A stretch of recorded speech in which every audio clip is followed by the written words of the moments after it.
The polls are closed and the results are in after votes across 6 states cast their ballots on Super Tuesday. One America's Ryan Hoefle breaks down the results for us.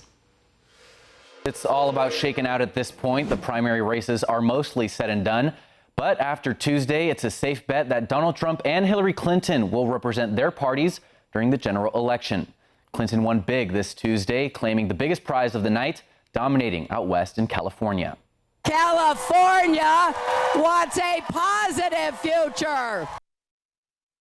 Now, the interesting storylines actually started in the lead up to the battle for the Golden State.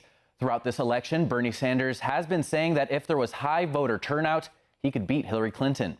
Well, he got just that in California, when America reported over 18 million Californian voters registered for their primary election. But despite the turnout, Clinton cleaned up in California, taking a majority of the delegates there. Now, diving a bit deeper, the possible reason why Bernie fell short could be tied to the political infighting going on in the Democratic Party right now.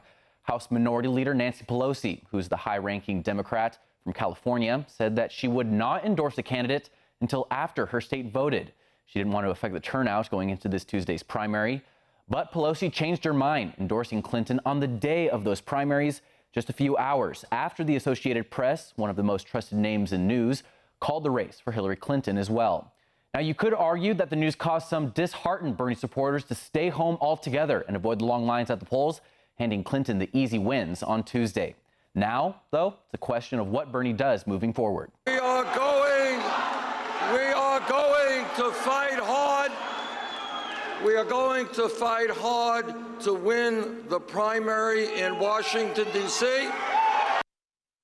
Many of his fellow Democrats are calling for Bernie to drop out, start the unifying process, and throw his support behind Clinton. But he's been stubborn, sticking to his word after saying that he wouldn't drop out of the race until all Democratic voters had their say. Well, there's only one race left, and it's just a small one in Washington, D.C., where just 20 delegates are on the line. And now Democratic power brokers are setting up meetings with Sanders. President Obama reportedly reached out to the Sanders campaign, and Bernie will meet with the president as well as Senate Minority Leader Harry Reid to talk shop and discuss how to best bring the party together behind Hillary Clinton. And this is another interesting takeaway from Tuesday's race, comparing both parties on how they handled this unification process. Because on the Republican side, it's relatively smooth sailing. I'd like to begin by thanking the people of Montana, South Dakota, New Mexico, New Jersey, and California. We had some big days, and we have some big numbers coming in.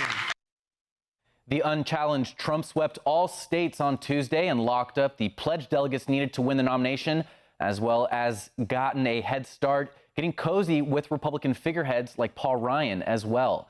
Compare that to the Democrats, who are split currently, and the headlines after Tuesday are about Bernie staying in the race and not their frontrunner who just won big.